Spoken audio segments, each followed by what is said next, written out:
Hello friends, welcome back to my channel. दोस्तों, आज की इस वीडियो में मैं आपको बताने वाला हूं दोस्तों, अगर आपके पास वैलोरेंट में एफपीएस ड्रॉप हो रहे हैं, तो लो एफपीएस आ रहे हैं, तो इसकी प्रॉब्लम कैसे सॉल्व कर सकते हैं।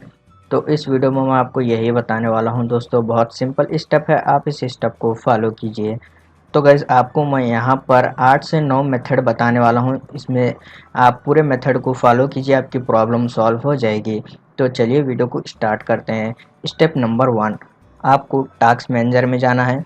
स्टार्ट मेनू के ऊपर राइट क्लिक कीजिए, यहाँ पर टास्क मैनेजर के ऊपर क्लिक कीजिए। उसके बाद दोस्तों, आपको यहाँ पर जो प्रोसेस है आप यहाँ पर देख सकते हैं। आपको बैकग्राउंड में से जो अननेसेसरी ऐप्स रन हो रहे हैं, तो आपको उसको डिसेबल कर देना है। जैसे कि अभी यहाँ पर आप देख सकते हैं, ये गेम को भी यहाँ पर से मैं क्लोज कर लेता हूँ। राइट क्लिक कर कर एंड टास्क के ऊपर क्लिक कर देना है, ये क्लोज हो गया है। उसके बाद आपको यहाँ पर स्क्रॉल करना है। फिर आपको जो है यहाँ पर आप देख सकते हैं रियोट क्लाइंट यहाँ पर भी शो हो रहा है। तो आप इस तरीके से जो है बैकग्राउंड में जो भी ऐप्स अननेसेसरी रन हो रहे हैं, तो आप उसको डिसेबल कर सकते हैं। जैसे कि यहाँ पर इसको राइट क्लिक कर कर एंड टास्क के ऊपर क्लिक कर लेते हैं, तो यहाँ पर से ये क्लोज हो गया है। तो अब मैं यहाँ पर इस विंडो को क्लोज कर लेता हूँ। स्टेप नंबर 2 दोस्तों, आपको फिर से टास्क मैनेजर में जाना है। यहाँ पर राइट क्लिक कीजिए स्टार्ट मेनू के ऊपर। उसके बाद यहाँ पर टास्क मैनेजर के ऊपर क्लिक कीजिए। फिर दोस्तों आपको जो है यहाँ पर उसके बाद दोस्तों आपको यहाँ पर डिटेल टैब में आना है। उसके बाद आप यहाँ पर देख सकते हैं, आपको यहाँ पर वैलोरेंट शो हो जाएगा। तो अभी आप यहाँ पर देख सकते हैं रियोट क्लाइंट यहाँ पर है। इसको जो है आपको सेलेक्ट कर कर राइट क्लिक करना है। यहाँ पर आपको सेट प्रायोरिटी में आपको जो है अबव नॉर्मल सेट कर देना है, यहाँ पर आप देख सकते हैं। उसके बाद यहाँ पर चेंज प्रायोरिटी के ऊपर क्लिक कीजिए। उसके बाद आप इस विंडो को क्लोज कीजिए। फिर स्टेप नंबर 3 दोस्तों, आपको विंडोज़ 11 की सेटिंग में जाना है। स्टार्ट मेन्यू के ऊपर क्लिक कीजिए, सेटिंग पर क्लिक कीजिए।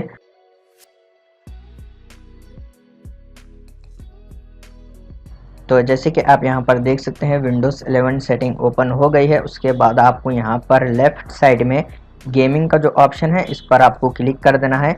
आप यहाँ पर से एक्सबॉक्स गेम बार को जो है डिसेबल कीजिए, इस पर क्लिक कीजिए। यहाँ पर इसको टर्न ऑफ कीजिए, डिसेबल हो जाएगा। फिर आप इस विंडो को क्लोज कीजिए, सेटिंग को क्लोज कीजिए। स्टेप नंबर 4, आपको जो है टास्क मैनेजर में जाना है। यहाँ पर राइट क्लिक कर कर टास्क मैनेजर के ऊपर क्लिक कीजिए। फिर आपको जो है यहाँ पर स्टार्टअप टैब में आना है। फिर आप यहाँ पर देख सकते हैं, अगर आपके पास यहाँ पर स्टार्टअप टैब में जो है जो भी ऐप्स आप यूज़ नहीं करते हैं वो रन हो रहे हैं, तो आप उसको यहाँ से डिसेबल कीजिए। जैसे कि यहाँ पर आप देख सकते हैं ओरिजिन है, यहाँ पर इसको राइट क्लिक कर कर डिसेबल के ऊपर क्लिक कर लेते हैं, तो यहाँ पर ये स्टार्टअप टैब में से डिसेबल हो गया है। तो आपको जो है यहाँ पर चेक करना है, आपके पास जो भी ऐप यूज़ में नहीं है, तो आप उसको यहाँ से ईजिली डिसेबल कर सकते हैं। फिर आप इस विंडो को क्लोज कीजिए। उसके बाद स्टेप नंबर 5, आपको जो है गेम मोड को डिसेबल कर देना है। विंडोज़ 11 की सेटिंग में आना है। स्टार्ट मेनू पर क्लिक कर कर सेटिंग पर क्लिक कीजिए। विंडोज़ 11 सेटिंग ओपन हो जाएगी। फिर आपको यहाँ पर गेमिंग के ऊपर क्लिक कर देना है। उसके बाद यहाँ पर गेम मोड के ऊपर आपको क्लिक करने के बाद यहाँ पर आप देख सकते हैं गेम मोड ये टर्न ऑन है, तो आप इसको टर्न ऑफ कीजिए यहाँ पर से।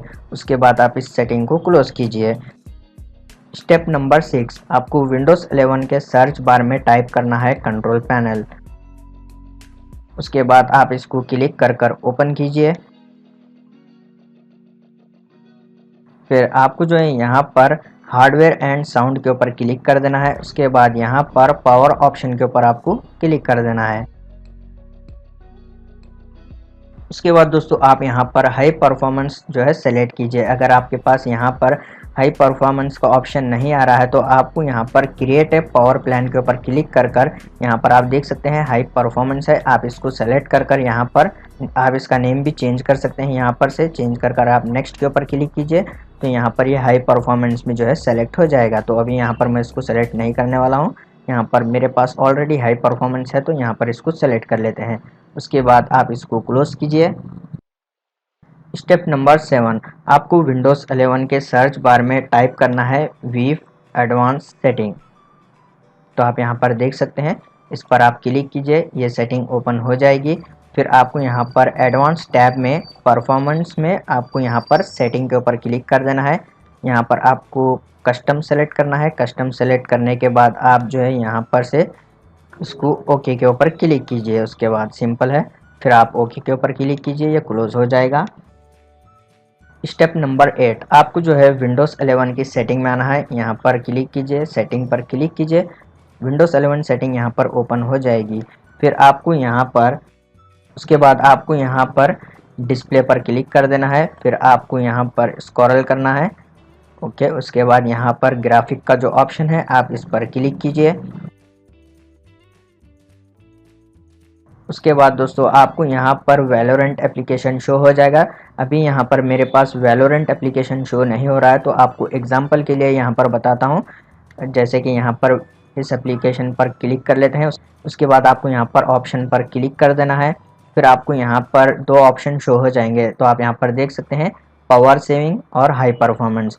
यहाँ पर पावर सेविंग में जो है आपको आपके जो प्रोसेसर की ग्राफिक कार्ड रहती है यहाँ पर आपको शो हो जाएगी, और एक आपको यहाँ पर आपका जीपीयू शो हो जाएगा, आप जो भी ग्राफिक कार्ड यूज़ करते हैं। तो यहाँ पर आप देख सकते हैं, तो मैं यहाँ पर इसको भी हाई परफॉर्मेंस सेलेक्ट कर लेता हूँ। यहाँ पर जीपीयू AMD Radeon HD, तो आप यहाँ पर देख सकते हैं, इसको सेलेक्ट कर लेते हैं। उसके बाद यहाँ पर सेव के ऊपर क्लिक कर देना है।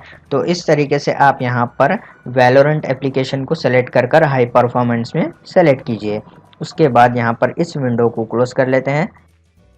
उसके बाद दोस्तों स्टेप नंबर 9, आपको जो है विंडोज़ 11 के सर्च बार में टाइप करना है डिवाइस मैनेजर। फिर आपको इसको क्लिक कर कर ओपन कर देना है। उसके बाद आपको यहाँ पर डिस्प्ले अडाप्टर का जो ऑप्शन है डबल क्लिक कीजिए, ये ऑप्शन एक्सटेंड हो जाएगा। फिर आपको यहाँ पर आपका ग्राफिक कार्ड जो है सेलेक्ट करना है। उसके बाद राइट क्लिक कर कर अपडेट ड्राइवर के ऊपर क्लिक कीजिए। फिर सर्च ऑटोमेटिकली फॉर ड्राइवर्स पर क्लिक कीजिए। ग्राफिक कार्ड के ड्राइवर इंस्टॉल हो जाएंगे। अगर उसके बाद भी ग्राफिक कार्ड के ड्राइवर इंस्टॉल नहीं हो गए तो आपको यहाँ पर क्लोज कर देना है इसको। फिर से सेलेक्ट कर कर राइट क्लिक करना है। उसके बाद अपडेट ड्राइवर के ऊपर क्लिक कीजिए। सेकेंड वाला ऑप्शन आप सेलेक्ट कीजिए, browse my computer for drivers, आप इसको क्लिक कीजिए। फिर यहाँ पर let me pick from a list, इस वाले ऑप्शन को आप सेलेक्ट कीजिए।